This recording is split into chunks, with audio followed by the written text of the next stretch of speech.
Hey, morning everybody. I'll get going here in just a second.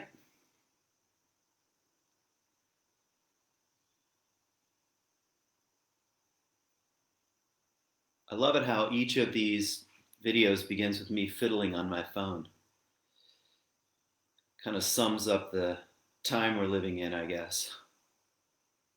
Okay, that's done.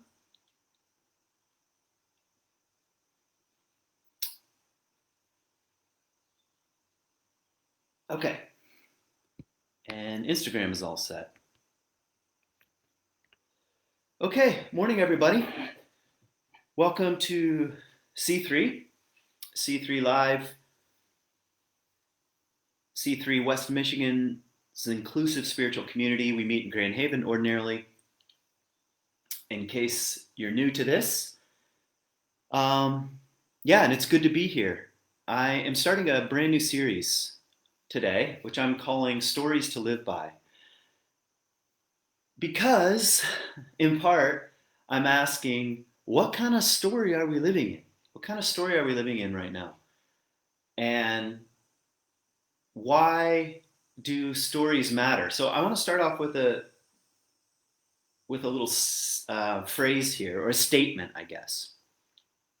First of all, just to say it directly, we are storytelling and story making creatures. We know this from the cave paintings in France to the fact that there's Disney Plus now available. We are storytelling and story making beings.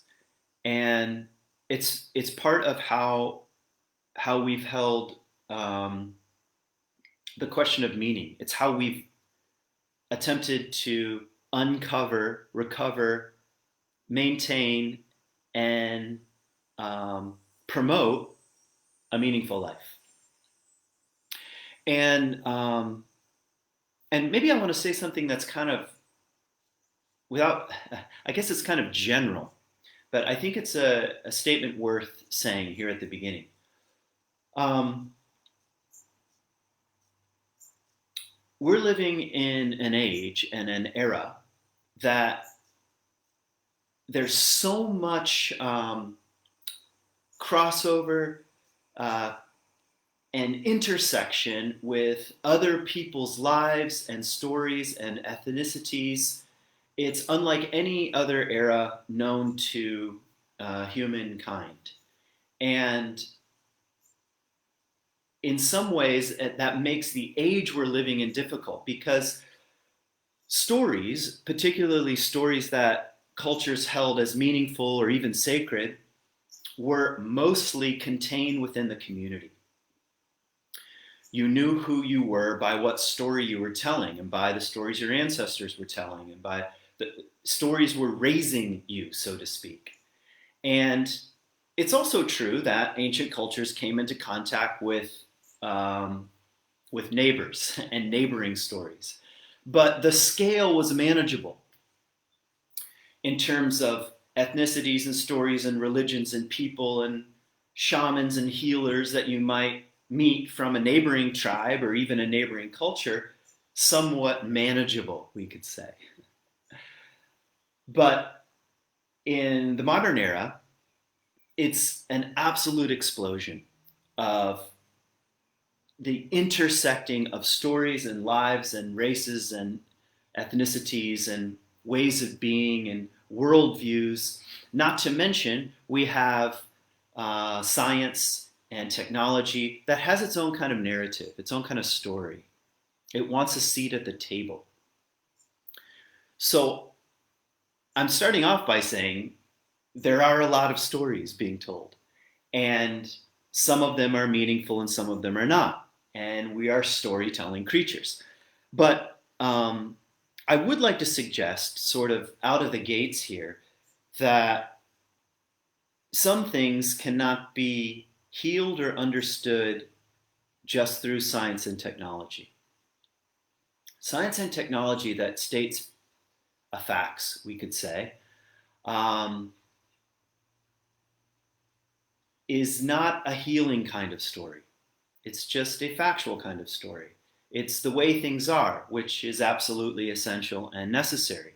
So when I say stories to live by, which is the title of my series, I'm looking for stories of healing and understanding, stories that bring meaning to the absolute implosion of our world and the absolute fire hose of data and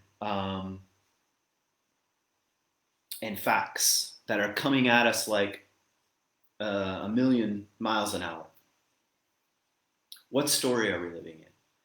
And I guess I want to start off with a kind of challenge to the C3 community and to the broader online community to be thinking about what kind of story are we living in? I mean, to hold it as a genuine and serious question. And maybe another question is something like, what kind of stories can help us understand the age that we're living in, the time that we're living in? Everyone says it's unprecedented. And I'm not sure exactly what is meant by that. It's a way of saying I don't recognize what's happening, I suppose. But I don't mean to sound too flippant here, but every moment is unprecedented.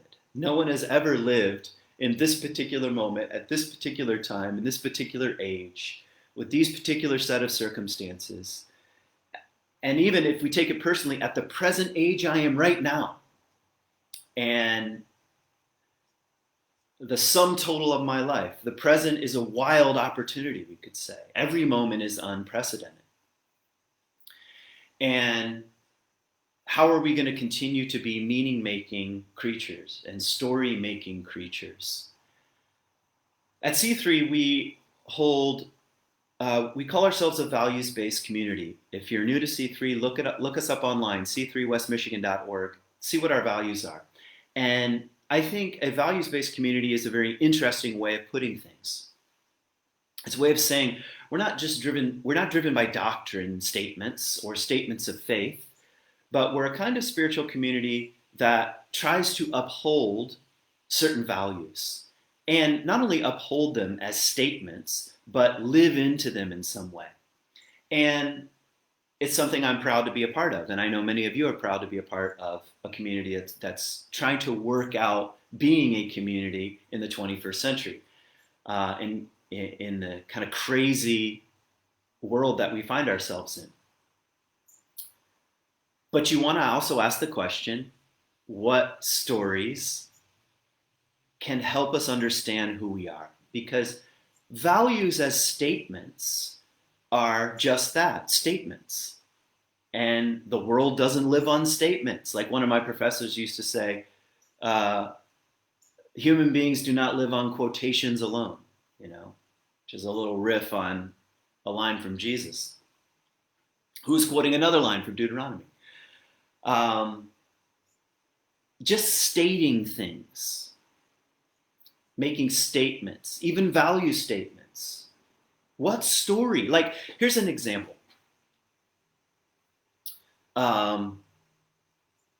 There's an anti-bullying campaign called Be Nice. And I want to ask a very simple question. What's the story? What kind of story can help someone, quote, be nice? There is no story. There's an absence of story. It's just a statement. Or think about I was thinking about Biden. I saw a commercial for Joe Biden the other day, and it said, "Build back better." That was the phrase, which is, I don't know who he's consulting with, but this kind of alliteration is boring. But build back better. What kind of story is that? Is that a story? See, that's not to me, that's not particularly captivating. And in an age where tweets can rule the world, what kind of story are we living in? What kind of story are we living in? And so here's my challenge. I would like to hear some new stories. I'm somewhat limited. I'm a story collector. I have with me today the best love folk tales of the world. I'll be using this in my in the weeks to come, along with other things. But my world is limited. I've only heard certain kinds of stories, usually ancient stories. So I want to hear some new ones. So I want to challenge you to send me using my C3 email address, kdobson at c3westmichigan.org, or sign up for our newsletter. You'll find it there. And you can sign up for our newsletter on our website. I want to hear some new stories. They can be personal stories, they can be family stories. I'm already getting some from C3 people, so thank you. I want to hear ancient stories. Now, I'm not looking for novels. I mean, this is supposed to be a 20, 25-minute teaching, so have some discretion. But I want to hear some new stories, and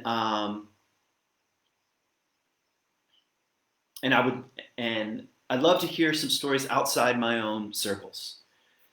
And I want to encourage you to share stories. You can share stories on our C3 page, especially if they're short. And I'm not looking for stories that are overly moralizing, like have some like over the top point. But stories that I think are particularly meaningful have depth and resonance. You can find yourself somewhere in the story, or you might find yourself in different characters within the same story. That kind of thing. In fact, what I've been saying for a long time when it comes to particularly ancient narratives, ancient stories, we need sort of this three-tiered approach. One is, what is the actual story that's being told? What's the story being told? And who are the characters? And kind of in a literary sense, where's the tension? That's number one. And sometimes we don't even know. We have to ask, okay, what's the story here? The second dimension, I think, is context. So who's the storyteller and who's the audience? And what world is this story coming out from? Now this was a huge hook for me when it came to biblical related stuff, like the question of context. But this applies to any kind of narrative, like this best loved folk tales that I have here. I mean, they're from all over the world, and I ask at a certain point, who's the storyteller and who's the audience? And what world gave birth to these stories? These are very important questions. So story, context, and the third dimension I like to call symbol. Yes, but what's the symbol? What's the symbol? What's the image here? What's the archetypal pattern, if you want to sound fancy? What is the symbol here saying about who we are and what it means to be human?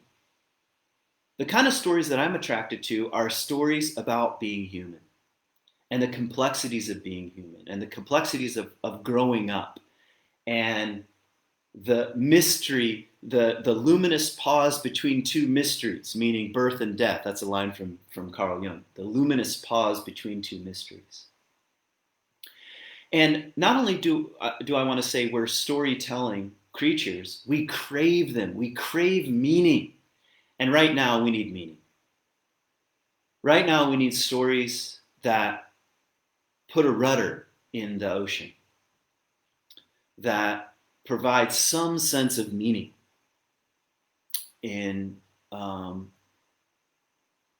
the world we find ourselves in. So that's just a bit of an intro. So today, I thought I'd share two stories, two brief stories. And maybe one other PS to my three-tiered thing: story, context, and symbol. I'm mostly interested in symbol. Stories do not have a meaning, as you well know. They have meanings. And what I have to say about it is only what I have to say about it. I'm going to tell you two stories, and what I have to say about it is just that, what I'm saying about it. It's much more important for you, the listener, to open yourself up with questions like, where do I find myself in this story? What do I resonate with inside this story? What offends me about this story? I think that is just as interesting a question as what am I drawn to? What offends me? What repulses me Where do I want to kind of turn my back on the story itself? Those are all clues. Those are clues that the story is doing the story's work. The story is getting under your skin a bit, as good stories do. And that's what makes a story last over time. It gets under our skin. It's not like a tweet, which is here today and tomorrow is gone and thrown into the fire, and it's like nothing but dust and noise. I'm not against tweets, by the way. There's kind of something interesting happening culturally there too. Especially you ask, what is the story of tweeting? Like the larger story that's going on.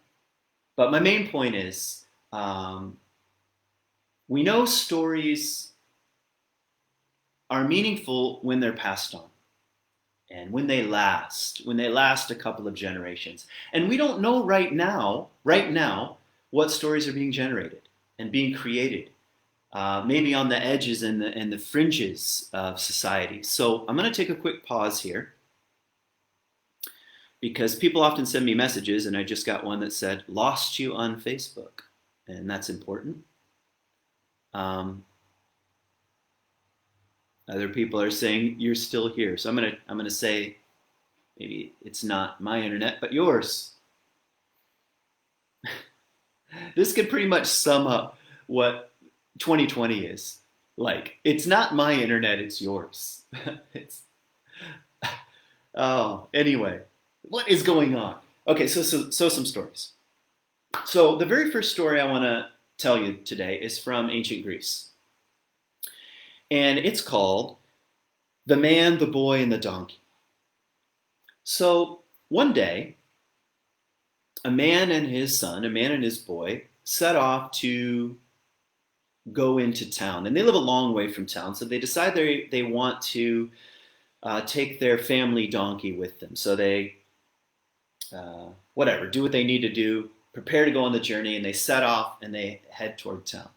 And both of them decide just to walk the donkey along. Maybe they were intending to go to the market and bring something back. And after a while, they pass a group of people, and the group of people shouts out. They say, "What are you doing, making that boy walk? What a terrible father! Put the boy on the donkey." So the father says, "All right," and he puts the boy on the donkey, and they continue on their journey. And sure enough, they round a corner and they come to another group of people, and one of them shouts out, "How dare you, boy, ride on the donkey? Where's your respect for your elders? Get off the donkey and let your old man ride the donkey." So the old man has his son get off, and he climbs on the donkey, and they continue on the journey. And after a while, sure enough, they pass some other people, and they shout out, "What are you doing, old man, riding on that donkey and making your son walk? Have some respect. Why don't you invite your son to join you on the donkey?" So the father says, "Okay," and he puts the boy on the donkey. And now the father and the son are both riding on the donkey. And they're getting close to town at this point.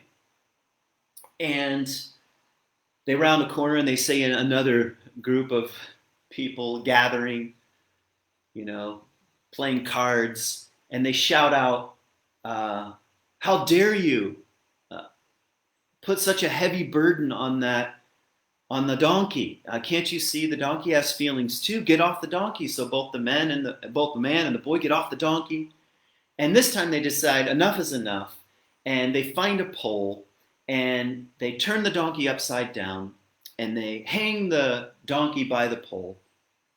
And they decide to carry the donkey. So now the man and the boy are both carrying the donkey, and they finally enter the town.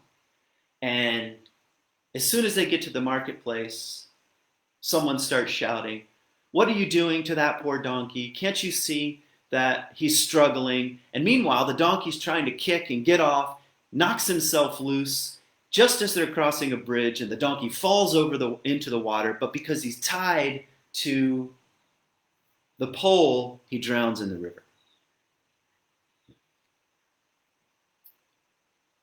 So what is this story about? What is this story about?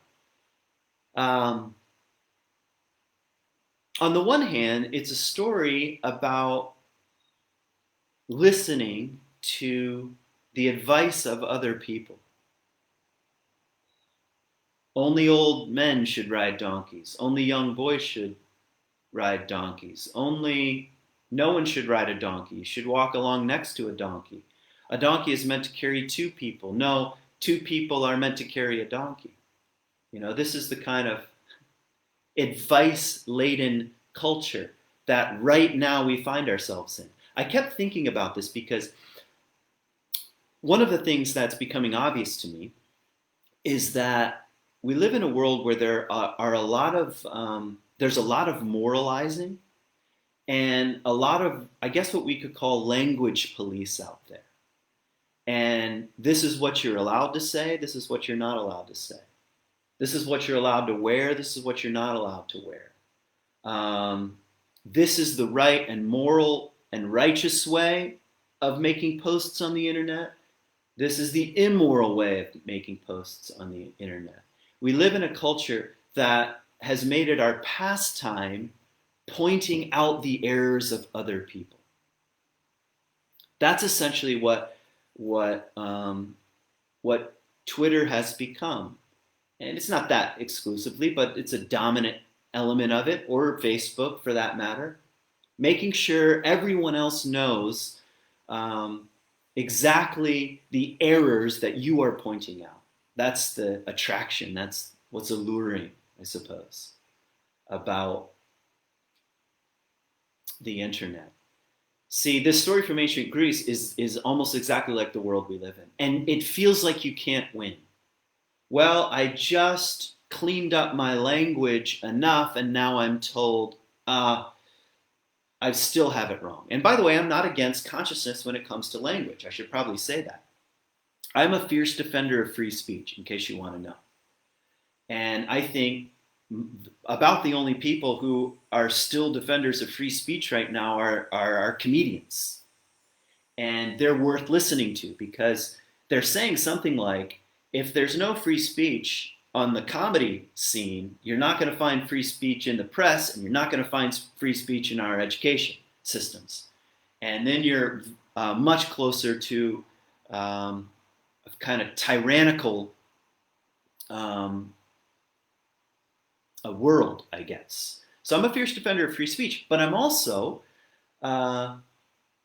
think something like increased consciousness is needed so that we do some self-examination around language. So I remember when I was in Israel, this is really embarrassing.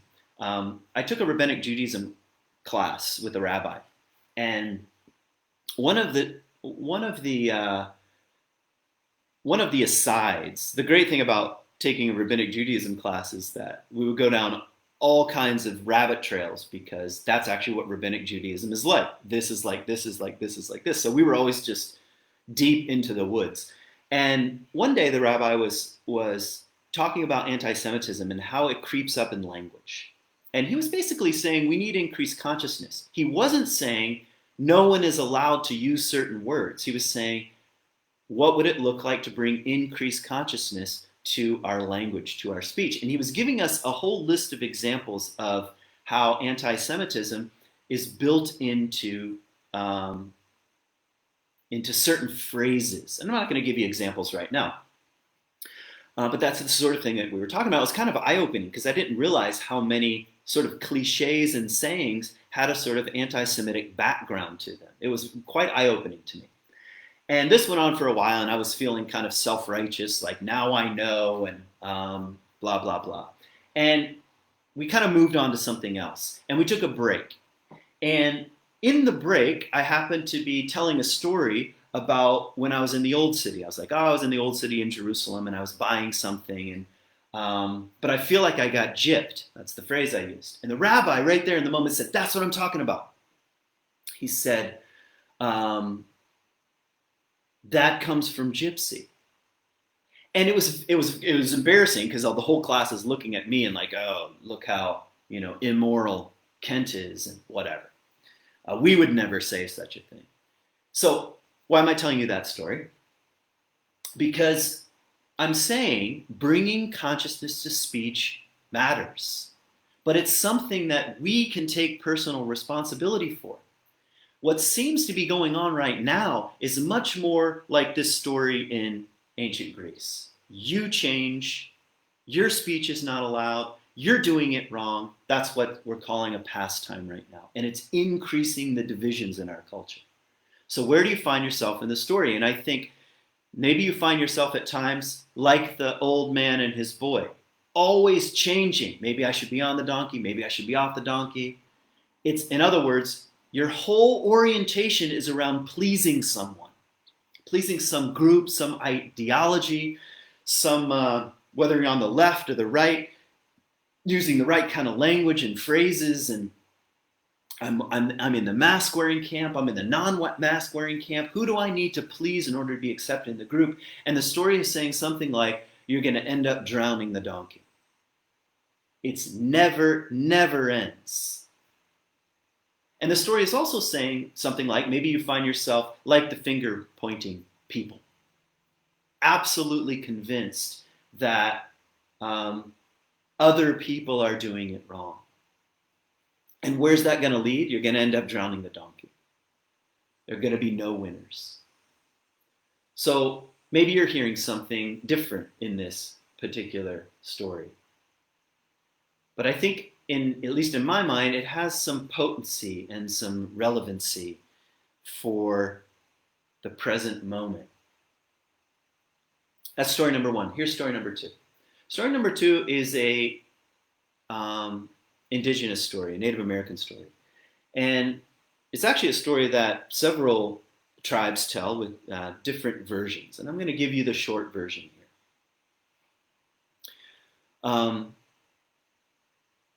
It's a story of a woman who was known to be a weaver, who lived in a cave high in the mountains. And it was said among some that her capacity to weave created the world.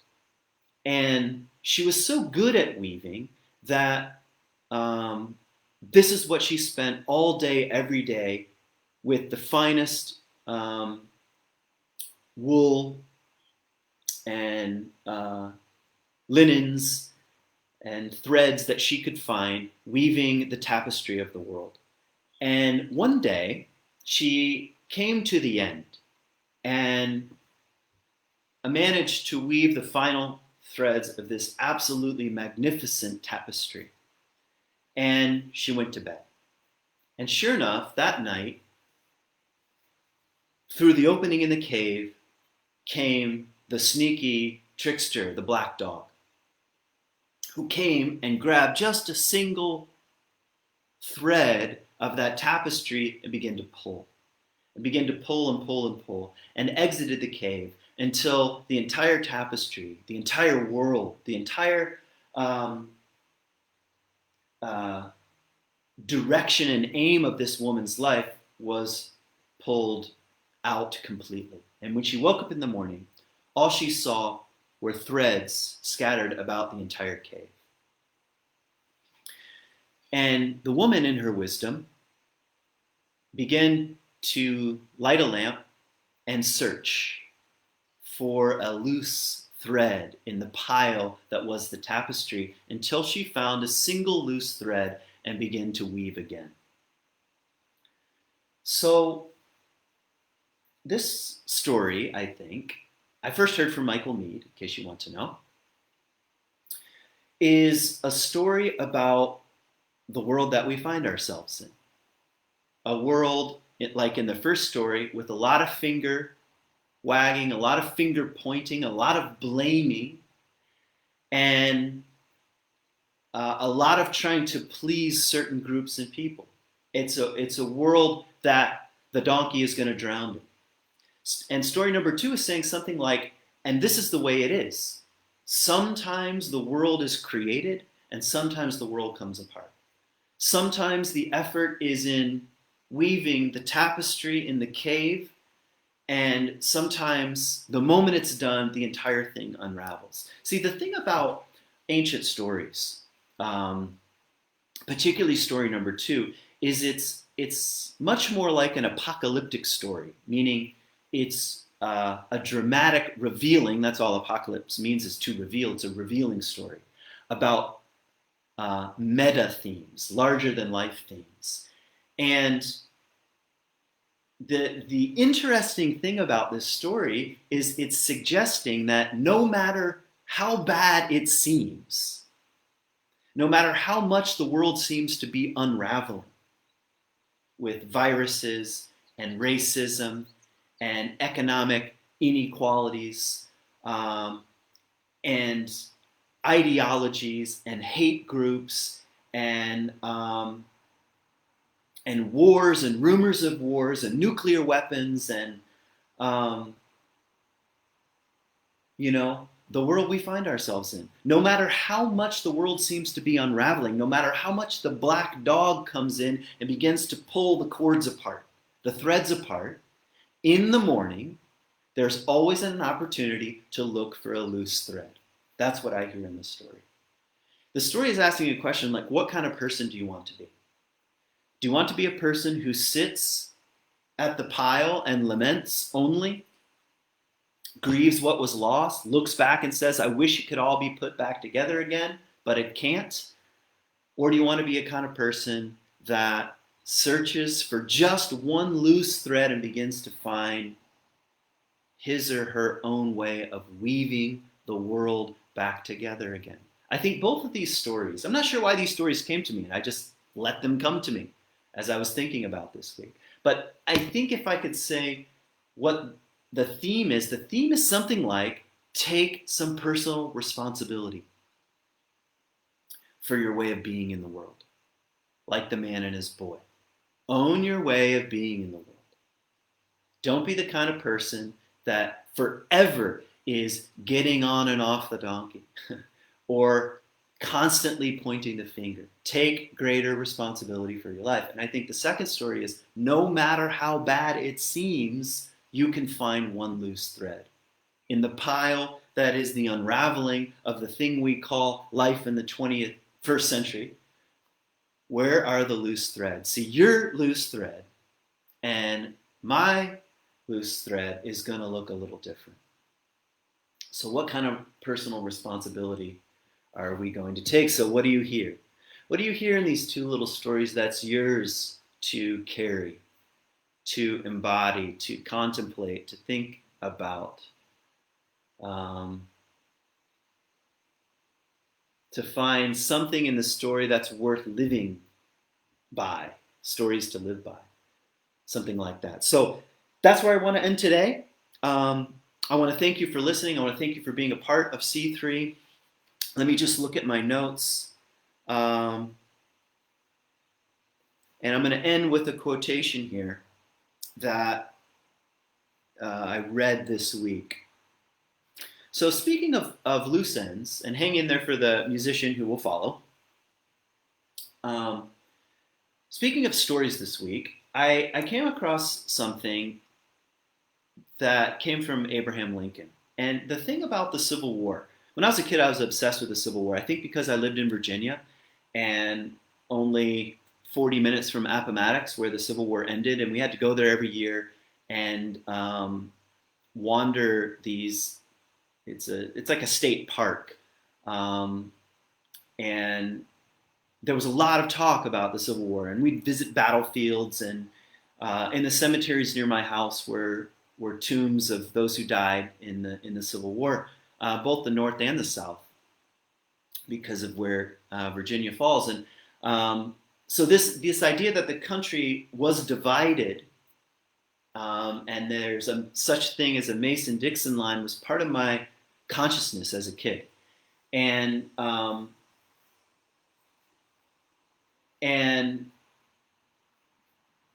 this week I came across something. A couple more facts about the Civil War. I don't want to go into too much detail.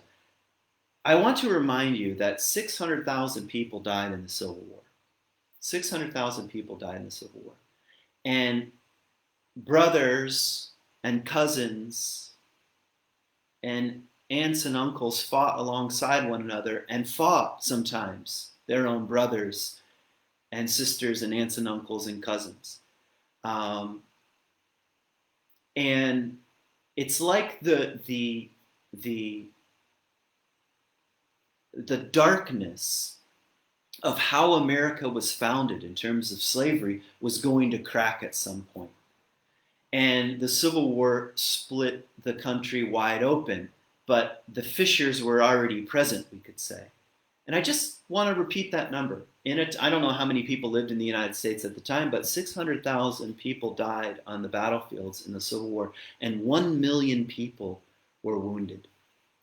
And imagine trying to recover from such a thing. Imagine imagine what story you might be telling yourself about America. And about what America had been, about what America is in the present, and about what the future is. What kind of story are we living in? Imagine post-Civil War. And listen to the words of Lincoln. This will be the final thing I want to say. Though passion may have strained, it must not break our bonds of affection. Imagine if leaders spoke like this now. Though passion may have strained, it must not break our bonds of affection. What kind of story is he telling? What kind of story is he threading? What kind of loose end is he picking up here? The mystic cords of memory, stretching from every battlefield and patriot grave to every living heart and hearthstone over all this broad land, will yet swell the chorus of the Union when again touched. I forgot people even speak like this. You can't even put this kind of language in a tweet. The mystic cords of memory stretching from every battlefield and patriot grave, north, south, right, left, rich, poor, mountain, hill people, farmers, to every living heart and hearthstone over this broad land will yet swell the chorus of the Union when again touched. As surely they will be by the better angels of our nature. What kind of story? Lincoln is whispering here. Yes, there's darkness. Yes, there's difficulty. But there are the better angels of our nature. That's picking up that loose thread and beginning to weave again. Peace. I'll see you next week.